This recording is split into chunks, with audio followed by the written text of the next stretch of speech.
베데스다에 38년 된 병자를 보십시오. 38년 동안 그 병에 묶여 있었다는 이 말은 수없는 사람을 만났다는 이야기입니다. 그렇지 않겠습니까? 그 병을 고침받기 위해서 이 사람을 만나고 저 사람을 만나고 이곳을 찾고 저곳을 찾아도 고침받지 못했기에 그는 38년 동안 그 병에 묶여 있지 않았겠어요? 이 사람이 예수를 만나자 기적이 일어났습니다.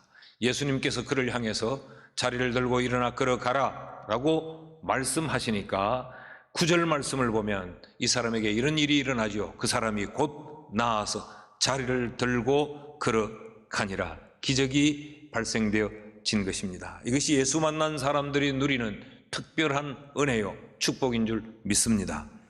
그런데 이 귀한 일로 말미암아서 좀 상황이 복잡해집니다.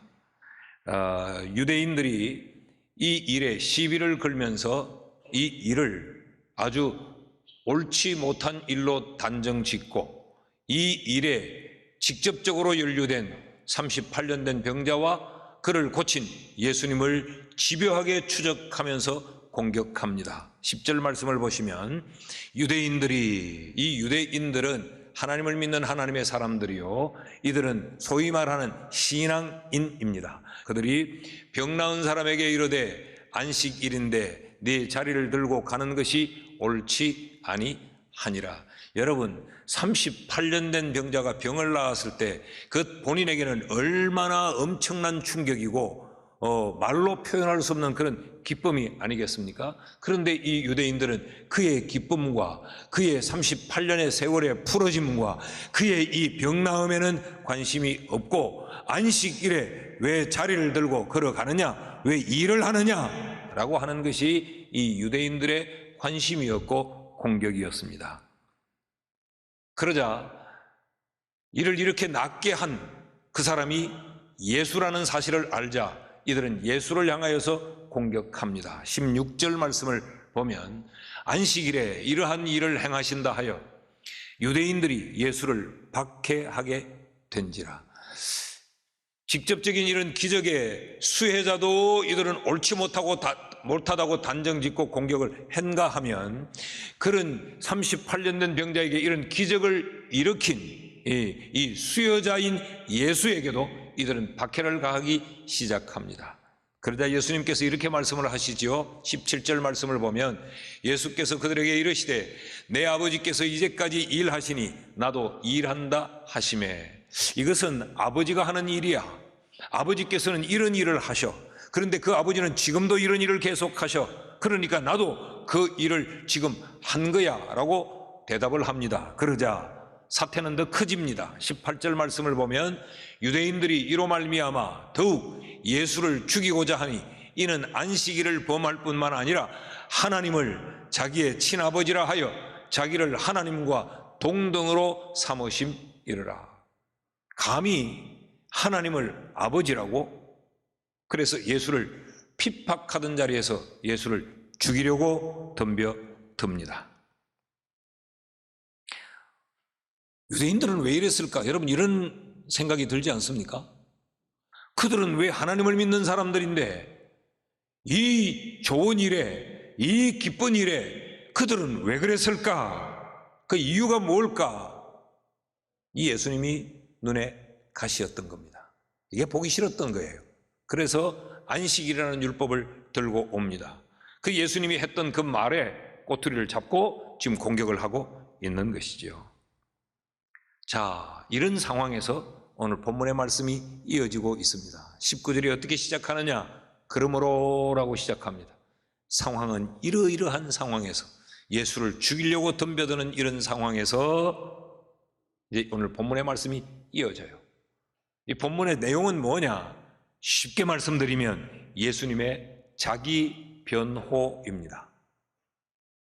예수님을 이렇게 공격하며 죽이려 하니까 예수님께서 내가 어떻게 아버지의 아들이 되었으며 어떻게 하나님은 나의 아버지가 되시며 이런 일들을 너희가 이렇게 이해해야 돼 라고 지금 설명하는 내용이 우리가 읽었던 본문의 내용이에요. 예수께서 그들에게 이르시되 내가 진실로 진실로 너희에게 이르노니 라고 하시면서 아들이라는 단어를 다시 언급하고 아버지라는 표현을 다시 언급하고 있습니다. 이것 때문에 지금 예수를 죽이려고 하고 있는데 말이죠. 그런데 여기 예수님이 이 말씀을 하시면서 진실로 진실로 네게 이르노니 아멘 아멘 레고수이라는 말이에요. 이것을 지금 19절에도 사용하고 계시고 24절에도 사용하고 계시고 25절에도 사용하고 계시고 이 짧은 몇 절 속에 이 표현을 3번이나 반복해서 사용하고 있습니다. 그러니까 이것은 예수님이 자신을 공격하는 그들에게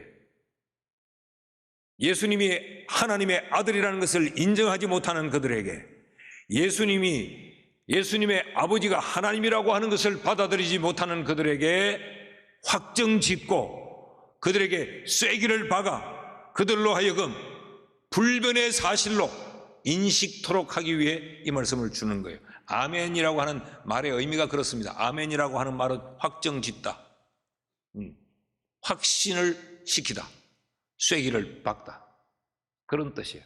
이 말씀으로 이 부분에 대하여 논란을 종식시키고자 주님이 굉장히 힘주어서 자기 변호를 하고 있는 것이 오늘 본문의 말씀입니다. 자, 그 예수님께서 하나님은 나의 아버지요 내가 아들이다 라고 하는 이 부분을 설명하면서 여기 아들이라고 하는 단어를 아주 특별한 단어를 쓰고 있어요.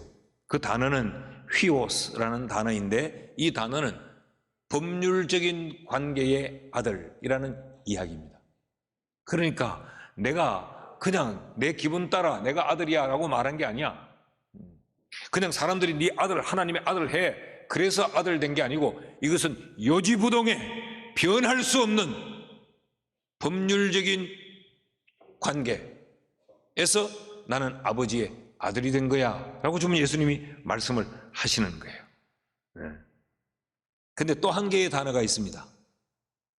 아들을 표현하는 또 하나의 단어가 있는데 그것은 테크논이라는 단어예요. 이 단어는 혈연적 관계의 아들을 표현합니다. 이것이 요한복음에서 반복적으로 동시적으로 쓰여지고 있어요.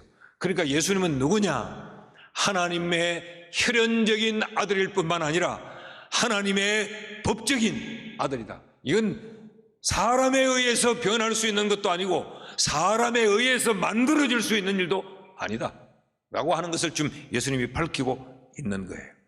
이게 왜 중요하냐? 이것이 우리에게 왜 중요하냐? 중요한 이유가 있습니다. 그 첫 번째는 우리에게도 유대인들과 같은 의심, 유대인들이 가질 수 있는 그 생각의 혼란이 우리에게도 있을 수 있기 때문에 그렇습니다. 유대인들이 하나님을 믿는 사람들이죠. 그럼에도 예수를 향해 그렇게 생각하고 공격하고 질문했죠. 우리는 그런 부정적인 공격에서가 아니라 우리는 긍정적인 의미에서도 우리가 신앙생활을 하다가도 어떤 특별한 사건과 어떤 특별한 상황에 딱 부딪히게 되면 우리에게도 이런 마음이 생겨나요. 또 하나, 하나님 아버지와 아들 되신 이 예수 그리스도의 관계를 통해서 우리의 아버지이신 하나님과 그 하나님의 아들 된 우리의 관계를 새롭게 인식할 수 있기 때문에 그렇습니다. 아까 설명드린 이 휘오스, 법률적인 관계의 아들이라는 이 단어 외에 또 하나의 단어, 혈연적인 관계에서의 아들, 테크논이라는 단어가 어디에서 쓰여졌느냐? 요한복음 1장 12절 말씀을 보면 영접하는 자, 곧 그 이름을 믿는 자들에겐 하나님의 자녀가 되는 권세를 주셨으니, 여기 하나님의 자녀라고 하는 단어가 바로 테크논이라는 단어예요. 영접하는 자, 그 이름을 믿는 자, 예수 믿는 자가 어떻게 되느냐? 하나님의 자녀가 되는데 우리가 예수를 믿음으로 말미암아 하나님과 우리의 관계가 어떻게 되느냐? 혈연적 관계가 되어버린다는 거죠. 여러분, 이 혈연적 관계는 끊을래야 끊을 수가 없잖아요. 내 자식이 죽이도록 미워도 이건 끊을 수 없어요. 그러니까 지금 이 단어를 교차적으로 쓰고 있는 이유는 우리는 혈연적 관계에서 아들처럼 아들이 되었을 뿐만 아니라 우리가 이렇게 아들 되는 것은 그 무엇에 의해도 흔들릴 수 없는 법적인 그런 지위를 가진 아들이다라는 사실이에요. 여러분, 그렇다면 우리가 누구냐? 우리가 하나님의 아들입니다. 왜 그렇습니까? 우리가 예수를 영접했기 때문에 그렇습니다. 이것을 오늘 본문 24절 말씀을 보면 내가 진실로 진실로 너희에게 이르노니, 이 사실이 얼마나 중요하면 예수님이 또다시 진실로 진실로 너희에게 이르노니 내 말을 듣고 나 보내신 이를 믿는 자는 영생을 얻었고 심판에 이르지 아니하나니 사망에서 생명으로 옮겼느니라. 이건 요지부동의 사실이라는 거죠. 자, 그렇다면 우리가 이렇게 질문을 한번 던져봅시다. 어떻게 하나님의 아들이 될 수 있느냐? 이 하나님의 아들 된 그 과정과 그 근거가 뭐냐? 예수님께서는 이렇게 설명을 하세요. 첫째로, 아버지와 아들인 우리의 관계는 사랑의 관계이다 라고 설명합니다. 20절 말씀을 보실까요? 아버지께서 아들을 사랑하사 자기가 행하시는 것을 다 아들에게 보이시고 또 그보다 더 큰 일을 보이사 너희로 놀랍게 여기게 하시리라. 아버지와 아들, 하나님과 예수 그리스도 이 사이가 어떤 사이냐? 사랑하는 사이라고 말해요. 근데 이 사랑하는 사이인데 아들이 아버지를 사랑하는 것보다 아버지가 아들을 사랑하는 사이가 바로 이 부자의 관계다라고 지금 설명을 합니다. 근데 여기 아버지께서 아들을 사랑하사라고 할 때 이 사랑이라는 단어가 필로스라는 단어를 쓰고 있어요. 필로스. 이 필로스라는 것은 본능적인 좋아함입니다. 그저 좋다 하는 거죠. 그저 좋았다. 여러분, 하나님께서 우리를 하나님의 자녀, 하나님의 아들로 우리를 받아들이실 때 그냥 좋았던 겁니다. 조건을 보면 좋아할 게 전혀 없어요. 계산을 놓아보면 좋아할 수가 없어요. 답이 안 나와요. 그럼에도 불구하고 우리를 아들 삼아주신 것은 그냥 좋았기 때문에 우리를 아들로 받아준 겁니다. 이게 얼마나 감동적입니까? 여러분, 우리가 하나님의 아들 된 이 비밀은 설명할 수 없는 비밀스러움입니다. 신비로움입니다. 하나님이 우리를 사랑하셨기 때문에, 그냥 우리를 좋아하셨기 때문에 우리를 하나님의 자녀로 받아주신 거예요. 이것에 대한 확신이 있기를 바랍니다. 이것에 대한 감동과 감사가 있기를 축복합니다. 둘째로, 아버지와 아들은 이런 사랑의 관계일 뿐만 아니라 또 어떤 관계냐? 서로를 경험한 경험의 관계예요. 이게 무슨 말인가? 17절 말씀을 보면 예수께서 그들에게 이르시되 내 아버지께서 이제까지 일하시니 나도 일한다 라는 것 때문에 이제 예수님을 죽이려고 이들이 덤벼들지 않았어요? 예수님은 네가 뭔데 아버지의 일을 알고 그 아버지의 일을 네가 뭔데 아버지의 일이라고 이 일을 하느냐? 이게 유대인들의 공격이었어요. 예수님께서 이렇게 대답하십니다. 19절 말씀에 보면 그러므로 예수께서 그들에게 이르시되 내가 진실로 진실로 너희에게 이르노니 아들이 아버지께서 하시는 일을 보지 않고는 아무것도 스스로 할 수 없느니라. 나는 아버지를 보고 아버지가 하시는 일을 나는 보았다. 그 말이에요. 그러니까 지금 내가 하고 있는 이 일, 너희들이 나를 공격하는 이 일은 아버지에게서 내가 보고 배운 것이다 라고 이야기를 합니다. 그럼 또 이런 질문이 생기지요. 네가 어떻게 아버지를 보고 배웠냐? 우리는 하나님 아버지를 보고 배울 수 없었는데. 그때 예수님이 20절에 이렇게 말씀합니다. 아버지께서 아들을 사랑하사 자기가 행하시는 것을 다 아들에게 보이시고, 아버지 되신 하나님이 보여주지 않으면 이 땅의 인간들은 아버지를 볼 수 없어요. 배울 수도 없어요.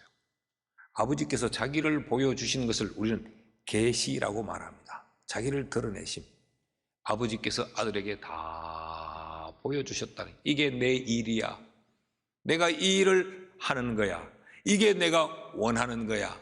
이 말은 무슨 말이야? 보여줬다라는 말은 보이시고, 이 말은 가르치셨다, 그런 이야기입니다.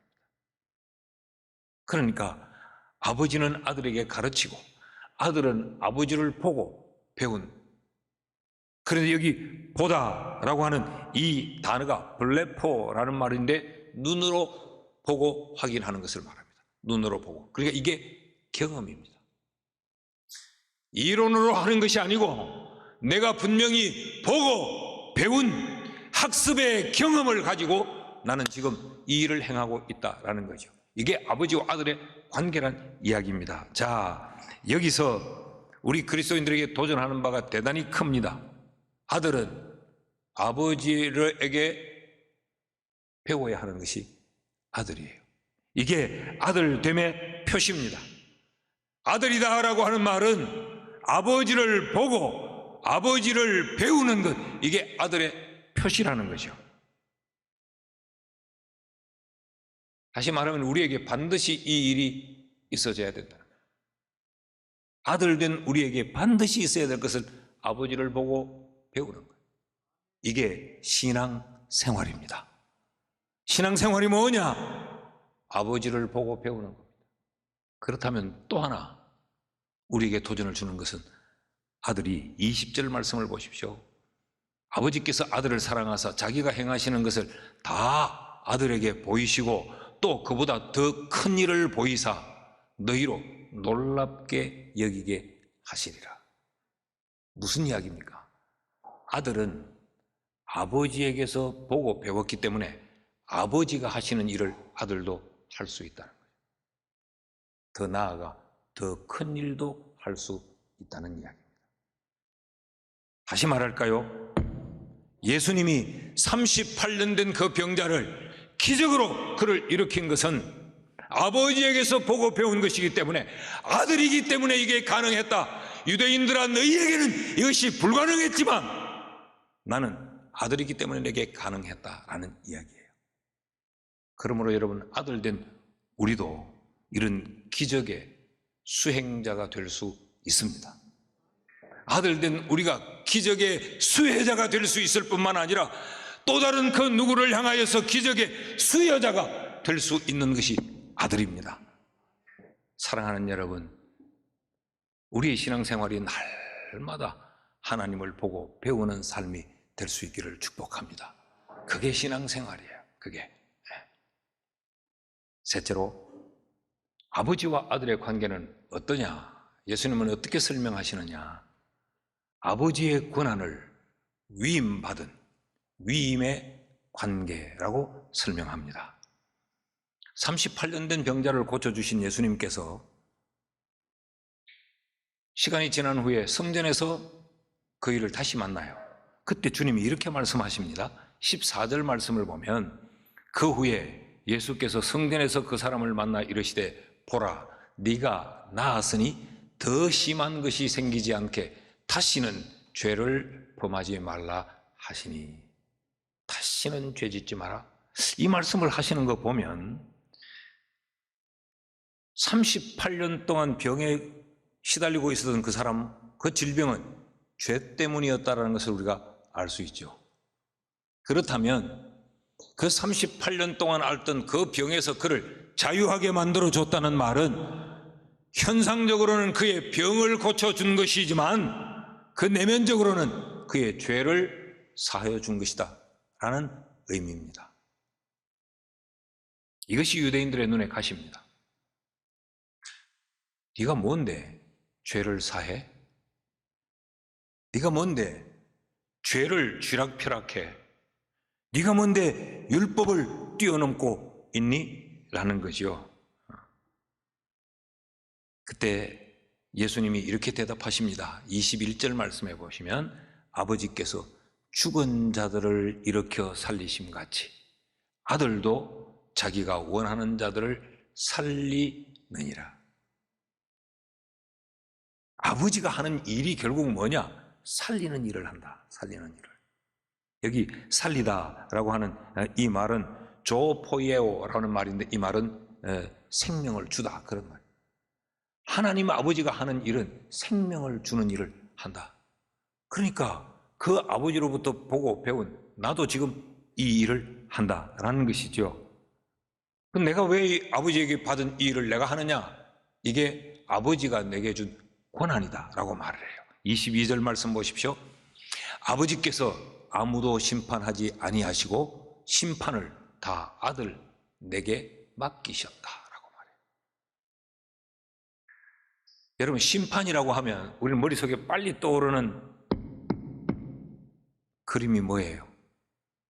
지옥 보내고 징계하고 두들겨 패고 조지는 것, 이런 걸 우리는 심판이라고 먼저 생각해요. 그런데 이 심판은 그런 의미와 좀 다릅니다. 여기 크리노라고 하는 이 단어는 구분짓다, 판단하다, 결정하다, 그런 이야기예요. 무엇을 구분하고 뭘 판단하고 뭘 결정하느냐, 이 권한을 아버지께서 내게 줬는데 이 권한은 도대체 어떤 권한이냐? 생명을 주는 것과 관련되어 있습니다. 아버지의 일을 살리는 일을 나도 하고 있지 않냐? 아버지가 심판하지 아니하시고 내게 심판토록 했다. 이 말은 이런 생명을 주는 이 권세를 내게 맡겼다, 그런 이야기죠. 이게 구체적으로 뭘까? 생명을 살리는 이 권한을 행사하는 이게 구체적으로 뭘까? 24절입니다. 내가 진실로 진실로 너희에게 이르노니 내 말을 듣고 또 나 보내신 이를 믿는 자는 영생을 얻었고 심판에 이르지 아니하나니 사망에서 생명으로 옮겼느니라. 내 말을 듣는 자, 예수의 말이 복음이죠. 이 복음이라고 하는 것으로 하나님은 구분짓도록, 살 자와 죽은 자를 구분짓도록 이 심판의 행위를 아들에게 맡겼다. 그래서 예수님은 지금 이 일을 하고 계신다. 그래서 죄도 사하여 주고 지금 이 일을 하고 계신다라고 말씀하고 있는 거예요. 그런데 여러분, 이것이 아들 되신 예수님에게만 주어진 것이 아니고 하나님의 아들 된 우리에게도 이 권한이 위임되어 있습니다. 이게 자녀된 권세예요. 복음을 전하는 것으로 우리는 이 권한을 위임받았습니다.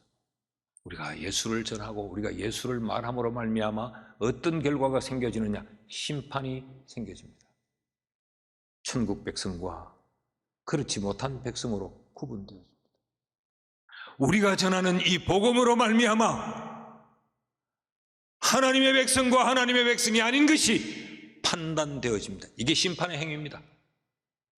이 권한이 우리에게 위임되어졌다는 것이죠. 이게 얼마나 놀라운 일이에요. 이 말은 우리가 누구는 지옥 보내고 누구는 천당 보낸다 이런 이야기가 아니고 우리에게 전하는 이 복음이 이런 심판의 도구라는 것이죠. 그러므로 여러분, 우리가 복음을 전할 때 상대방의 마음을 움직이기 위해서 우리가 아주 겸손하게 낮아지기도 하고 그 상대방에게 이 복음을 듣게 하기 위해서 우리가 들으는 구걸 하듯 매달리기도 합니다. 그러나 그건 구걸이 아닙니다. 그건 비굴함이 아닙니다.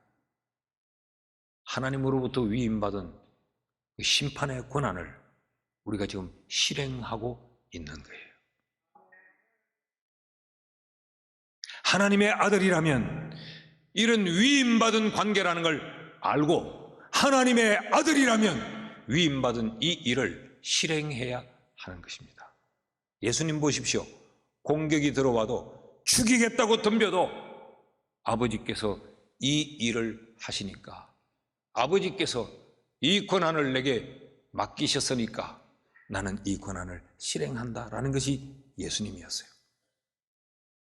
세상이 듣든지 아니 듣든지, 세상이 우리를 핍박하든지 어떻든지 간에 우리가 하나님의 아들이라면 우리는 아버지로부터 위임받은 이 권한을 실행해야 합니다.